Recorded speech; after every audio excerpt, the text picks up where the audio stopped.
Ah,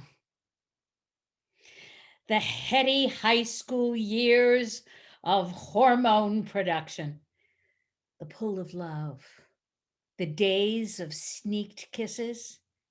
I attended St. Mary's Catholic Girls High School in Manhasset, Long Island, New York, an all girls school, kitty corner to the old boys St. Mary's High School.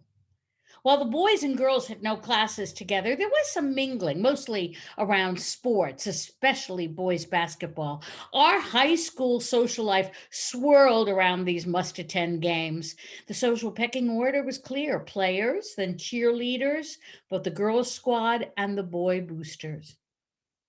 I worked hard to get on the girl cheerleading team, and when I did, ooh, it upped my popularity considerably. Several basketball guys asked me out: Eddie O'Donnell, Timmy Lombard, Nick Dewey. In case you can't tell, there was a large supply of Irish families at St. Mary's. And well, while I liked these players, it was one Danny O'Brien who captured my heart. Now, Danny wasn't a b-baller. He was the captain of the boys' cheerleading team. Around 5'7", he was an amazing gymnast with that sort of V-shaped chest gymnasts have. His hair was the color of milk chocolate, and his eyes a shade of blue only seen in the Caribbean. His skin was a translucent pale white, smooth and blemish free, unusual for a teenage boy, and he had a smattering of pale freckles kissing his cheeks. In short, he was gorgeous, and I was madly in love. But Danny barely knew I was alive. No matter how much I flirted or showed him my excellent cheerleading tumbling moves, he was unimpressed. Day after day, I fantasized about being Danny O'Brien's girlfriend. I imagined the walks we would take, how we would hold hands at the movies and share a tub of popcorn. I needed to do something to get Danny's attention. How could I get Danny O'Brien to ask me out on a date? I needed a plan.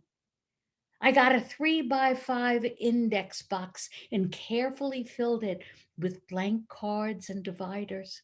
The dividers covered specific areas of Danny's life: personal information, family info, sports, interests, hobbies, friends, even other girl competitors. And secretly, like a spy, I would gather tidbits about Danny, writing each piece of gathered intelligence on a card and filed in its appropriate section. I'd review the cards and try to use the information to further my cause. The sports section of his profile was the most useful. Turned out he loved the Yankees and actually wasn't very interested in being a gymnast. That was something his mother wanted him to pursue. I guess thinking college scholarship potential. When at the basketball games, I'd get near Danny and drop some interesting comments about the latest Yankee game. Romantic catnip. He would jump in. Yeah, I saw that Craig Nettles play at third base. It was awesome. I would smile and bat my eyes, which I was later told made me look like I had some nervous tic disorder.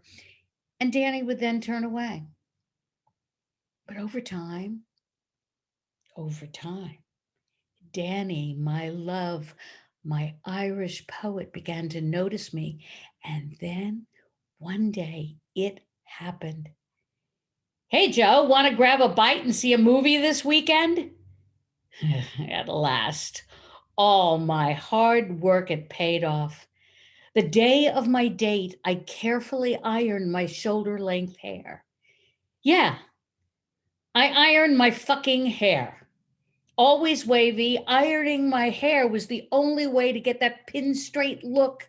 And next, I carefully applied my makeup. It was the age of Twiggy, with big eyeliner and drawn in lower lashes, dark shadow in the creases, and tons of mascara. I looked at myself in the mirror. Oh, I was damn cute. The doorbell rang. I sort of hung back, not wanting to look too eager, and I let my mom call for me. And there, in the doorway, was my Prince Charming. My heart swooned. The perfect moment of love, of planning, of everything. And it was downhill from there. Over pizza, Danny talked incessantly about the Yankees. Sure, sure, Thurman Munson was an amazing catcher, tough and fearless. And yes, I love the Yankees, but no, I missed the last game. Oh, yes, thanks for recounting the game for me pitch by fucking pitch. I tried changing the subject. No go. This guy knew nothing about anything. Well, I was expecting a charming, intelligent poet. I was actually sitting across the table from a dead ass bore. We went to the movies and I don't remember what we saw, but as soon as the movie was over, I made an excuse to come home. I bolted out of the car, nearly running to my front door to escape any possible goodnight kiss. How could I have been so wrong about Danny O'Brien? I was angry. I went down to the basement where I kept my O'Brien files and I viciously tore up the index cards. Ugh, what a dolt. What a waste of time. And then it hit me. It wasn't Danny's fault that I wasted so much time on him. The fact was, I had created Danny in my mind. Day by day, I attributed different aspects of a poetic, smart, funny personality to Danny. And when he didn't match all my made up aspects, I was pissed. It's like thinking you know a movie star because you've seen their movies. It's this projected fantasy that you're in love with. You know, sometimes I wonder what kind of a kid Danny actually was. Maybe he'd still be the Yankee obsessed dolt, but maybe if I had given him a chance to just be himself, well, I wonder if that Danny might have been even more interesting than my fantasy Danny.